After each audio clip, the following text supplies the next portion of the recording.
Afrique. Pour justifier, ils expliquent que là-bas, les Africains n'ont aucune protection, donc c'est le meilleur endroit pour faire des tests. Alors sur Twitter, des centaines d'internautes sont choqués par ces propos. Est-ce que c'est normal qu'on soit choqué, parce que moi aussi j'ai été choqué par leurs propos, ou bien Jimmy, on va voir la récapitulative de la séquence, vous allez nous dire, est-ce que peut-être, voilà, on se rend pas compte, ou peut-être on n'a pas les bonnes infos, mais moi vraiment cette séquence m'a choqué, je pense que les autres chroniqueurs aussi. Regardez, petit récap, et dites-nous ce que vous en avez pensé vous aussi.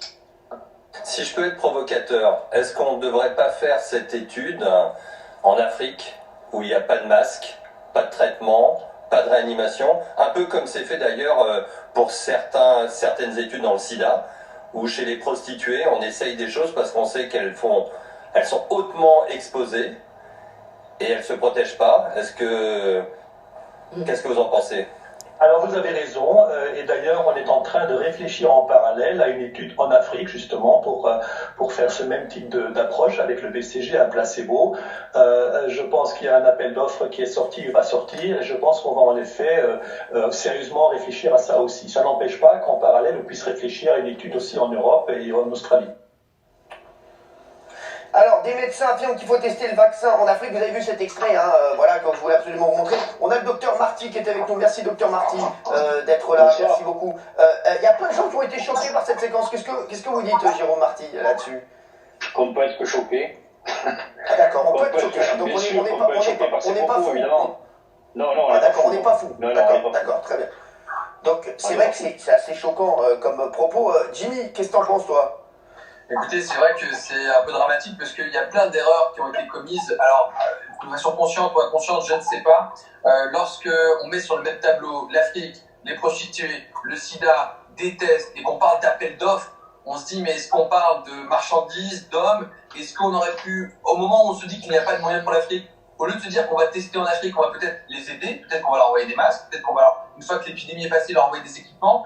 Après, le professeur Mira, moi je le connais pas, il s'est ensuite non pas justifié, mais il a expliqué son raisonnement, et peut-être qu'on peut essayer de l'entendre, ou au moins d'essayer de comprendre où il voulait en venir, même si on a l'impression, quand on les entend, que c'était un débat entre deux personnes dans leur salon, comme s'ils oubliaient qu'ils étaient écoutés, et peut-être que ça traduit un mal plus profond, puisque ce qu'ils disent là, très certainement, c'est ce qui se passe en réalité, et nous on le découvre là, hier, voilà, sur LCI, alors que c'est peut-être le fond du problème. Le professeur Mira, il explique que le BCG, en fait, en Afrique, il y a une très forte prévalence de la tuberculose. La tuberculose est une maladie qui tue et les personnes ne sont pas vaccinées. Le BCG permettrait de, à la fois, les protéger contre la tuberculose et puis si jamais on se rendait compte que ça protégeait du coronavirus, peut-être qu'il y aura un effet positif. S'il l'avait présenté sous cet angle-là, peut-être qu'on aurait pu le comprendre un peu plus. On va aider l'Afrique et puis si jamais on fait progresser la recherche, on pourrait encore plus ou moins le comprendre. Mais le tableau des prostituées, ils ont rien, on va se contenter de ça. Je pense que c'est dramatique. Dans un moment où on a besoin d'unité nationale, d'avoir des professionnels de santé, c'est des grands professeurs, parler de cette façon, je pense que c'est pas acceptable et c'est absolument insoutenable et la population ne comprend pas. On a compris que tout ce qui nous arrive là, c'est peut-être lié à nos excès. Et au lieu de se dire, on va faire des choses différemment, on a l'impression qu'ils remettent une couche comme si de rien n'était. On continue dans les conneries et je comprends l'agacement des gens. Alors, il y a plein de gens qui réagissent. Il y a quelqu'un qui me dit, il y a l'INSERM qui a publié un démenti sur l'histoire du vaccin en Afrique. Il y a mon ami Yacine Bellatar qui me dit, vraiment, c'était bien de parler de cette séquence, que c'est inadmissible ce qui s'est passé. Est-ce que, je sais que dans les chroniqueurs, tout le monde a été choqué par cette séquence. Avant qu'on passe à un autre sujet, j'aimerais en avoir un ou deux. Jean-Michel. Je suis désolé, mais c'est peut-être du cynisme complet, mais quelle autre solution on a pour aider l'Afrique? Parce que Jimmy Mohamed, je l'adore, mais il dit on peut leur envoyer des masques, on n'a même pas assez pour nous déjà, on va en envoyer en Afrique de quoi? On n'a pas assez de respirateurs en France, on va en envoyer en Afrique. Quelle autre solution on a? On n'est pas en train, j'ai lu par-ci par-là qu'on les prenait pour des cobayes, on n'est pas en train de tester des rouges à lèvres, on est en train de tester quelque chose qui peut les sauver. Donc qu'est-ce qu'on a le risque? On les laisse encore leur demander d'abord un test? Mais bien sûr, mais je dis pas que faut leur demander, il a raison, docteur. Bien sûr. C'est bien ce qu'il dit, docteur. Non, mais là, attendez, il va vous répondre, le docteur Jérôme Martin, parce que là, Jean-Michel, je respecte, moi, je ne comprends pas votre position là-dessus. Non, mais on est dans une espèce de caricature de discours colonialiste, comme dans les années 20, quoi, si tu veux. La moindre des choses, c'est quand même d'abord, si on s'adresse à une population, c'est de demander l'autorisation de la population. J'ai pas dit le faire en secret. Non, mais là, si tu veux, les deux chercheurs qu'on a vus, ou les deux médecins, je suis désolé, mais parlent avec une extrême facilité de gens qui sont sur un continent, qui ne les ont pas écoutés, on leur demande pas du tout leur avis, et puis on est en train de parler d'une cohorte, exactement comme on parlerait d'une cohorte de souris par rapport à une cohorte de cobayes. Il faut arrêter à un moment, c'est quand même se rappeler qu'on parle d'humain, juste d'humain. Exactement. Moi c'est ça. C'est vrai que moi, là, les mecs, là, cette séquence, pour moi, j'avais l'impression que j'étais retourné des années en arrière. Elle m'a gêné. Je suis désolé de Jérôme Marty aussi, Jimmy Mohamed aussi. Oui, Jean-Michel. Ah oui, mais Cyril, mais moi, si j'étais malade, moi, je serais d'accord pour qu'on fasse un test de vaccin sur moi. Si ça peut me sauver la vie, je serais d'accord. On parle de l'Afrique, mais même je suis sûr qu'il y a des Européens qui sont malades qui seraient d'accord pour les tests sur eux. Bah oui, bien sûr.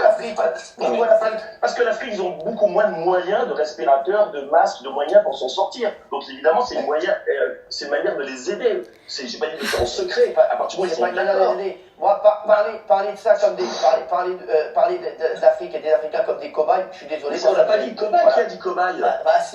C'est un petit peu ce qui était. Moi, c'est ce que j'ai ressenti. Après, je sais pas. Raymond, qu'est-ce que t'en penses? Raymond, on l'entend pas. Laissez-les mourir, alors. On en parlera après. Laissez-les mourir, alors. Laissez-les mourir.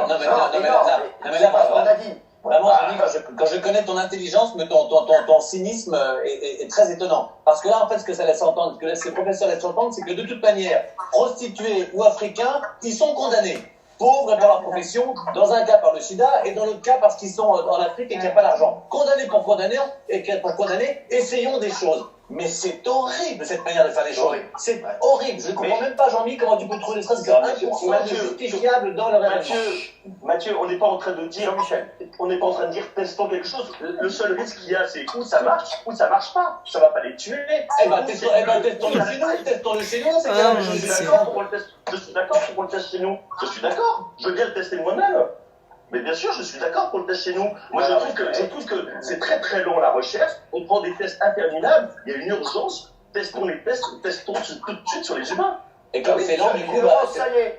Non, ça donne vraiment l'impression qu'il y aurait des peuples qui méritent moins de protection que d'autres. Qui dit test dit risque. Il y a toujours des risques dans un test, notamment des vaccins. C'est pas anodin. Et ça veut dire qu'on soumet à des risques une population parce que, soi-disant, elle a moins de moyens pour se protéger. Ben, moi, je trouve ça totalement immonde qu'on teste les choses. Oui, mais pas parce qu'on estime éventuellement qu'une population mérite moins d'attention qu'une autre. Il n'y a pas de risque, c'est juste le risque d'être guéri.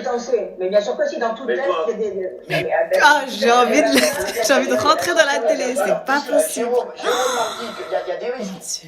Mais oui, il y a toujours des risques, bien évidemment. Bien sûr. Mais là, dans le raisonnement, c'est quand même testons chez eux, et si les résultats sont positifs, on les prendra chez nous. C'est ça. Donc si on teste à l'extérieur, on teste le risque à l'extérieur, et puis on prend le bénéfice chez nous. Donc deux choses non, mais ça, les mecs, on peut pas faire ça. Non, mais les mecs, on peut pas dire on va les tester.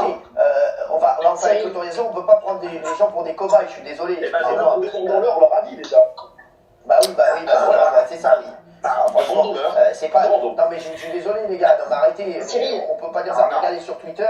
Je vous dis, il y a plein de gens qui disent. Je comprends bien, l'Afrique, c'est le continent cobaye. Vous êtes des gros bouffons LCI. Ce qui m'énerve plus que tout, c'est son sourire narquois.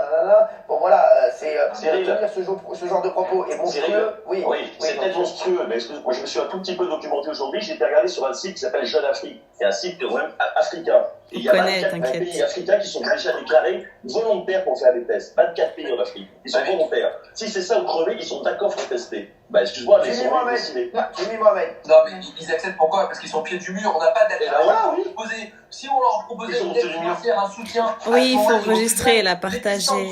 Désormais, l'épidémie, elle est européenne. Nous sommes le vecteur de la maladie. Au lieu de tester chez nous, on va se dire, bah tiens, on va tester chez les Africains, puisque demain, vous savez comment ça va se passer en Afrique. Vous pensez que vous allez avoir les mêmes protocoles ici? Vous pensez qu'on va expliquer aux gens les tenants, les aboutissants de toutes ces études? On va leur dire, regarde, il y a un vaccin miracle, très certainement que ça va te sauver. Les gens vont dire, oui, très bien, j'ai peur, le coronavirus va me tuer. Peut-être qu'ils sont même pas malades, qu'on va leur mettre le BCG. Si ça va les aider, tant mieux, mais on n'en sait strictement rien. Donc c'est vraiment dégueulasse de tester ça en Afrique alors que nous sommes le vecteur de la maladie. Et ce qu'il oublie de dire, c'est que ce test sur le BCG, il va être aussi réalisé en Europe. En Europe, il y a des soignants qu'on va tester avec le BCG pour voir s'ils font des formes moins sévères de coronavirus. Mais là, ça fait vraiment cobaye, les Africains au pied du mur, c'est mieux que rien, on leur donne une petite pièce, on parle d'appel d'offres, on a l'impression qu'on parle de la marchandise, alors que dans cette période, on pensait qu'on avait quand même compris de nos excès. Alors, on va pas faire parler tout le monde sur le sujet, bien entendu, parce qu'il y a d'autres sujets à voir. Dans un instant, on va parler de ces masques commandés par la France, détournés à la dernière minute par les Américains. Vous allez me dire si c'est une vraie info ou pas, ça, Dr Marty, Jimmy Mohamed, c'est une info complètement folle. Et footballeurs patrons doivent-ils renoncer à leur salaire? On va en parler également. À tout de suite, on vient juste dans 2 minutes. Ça, vraiment 2 minutes, là, tout de suite. C'est 2 minutes.